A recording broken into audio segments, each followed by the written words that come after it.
Hello! Today I'm comparing oval blending brushes for blending ink. Many people have bought these from a well-known craft brand for about $50 that gets you 10 brushes. And then others have discovered that you can get really similar ones on Amazon for about $10, $10 to $12 a set. Today I'm going to do a quick comparison to see if there's really a difference in the brushes to make the expensive ones worth it over the cheap option. So let's have a look together. On the left is my cheap Amazon makeup brush. Again, 10 of them for about $10 or $12. On the right's a brand name blending brush. $50 for 10 of them. The sets, they're pretty comparable. What you first notice is the one on the left is a little more flexible than the one on the right. It's really minor. If you look really closely, the brand name brush is a little bit more curved to the bristles at the top. Really tough to see on the video, but the left-hand one's got a more flatter surface. The one on the right is slightly more curved. So, brand name brush, a little more curved, a little stiffer. Non-brand brush, the off-brand Amazon brush, a little more flexible, a little flatter surface. So I'm going to blend some pink and blue together on paper. This is Bristol Smooth paper, which is really great for ink blending. And we're just going to see how they blend.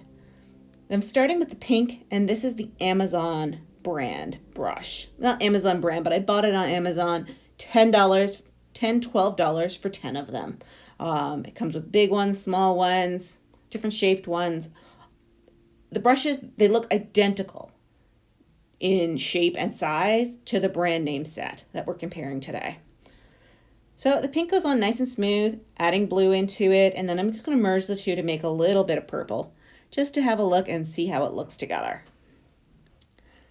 It does smooth out really nicely. I think Bristol Smooth is the key to smooth blending.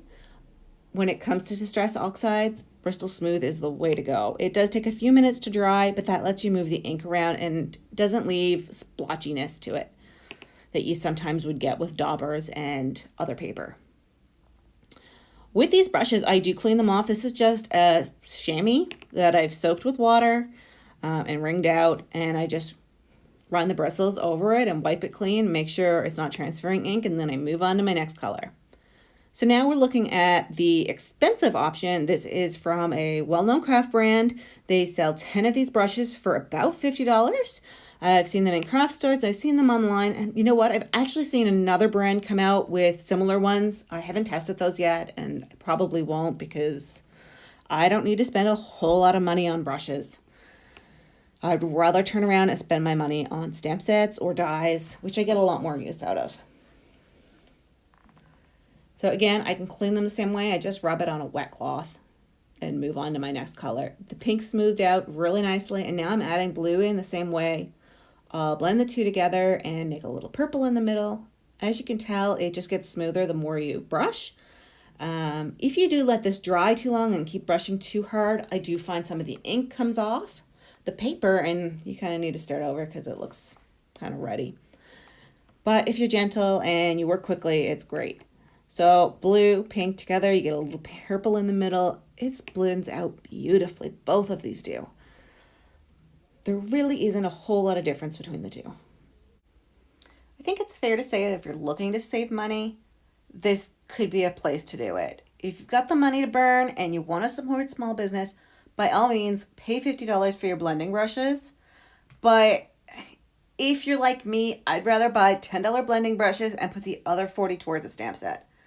Here's one last look. This is just a couple of colors blended together. Again, the left is the Amazon cheapie. The right is the expensive one from a craft brand.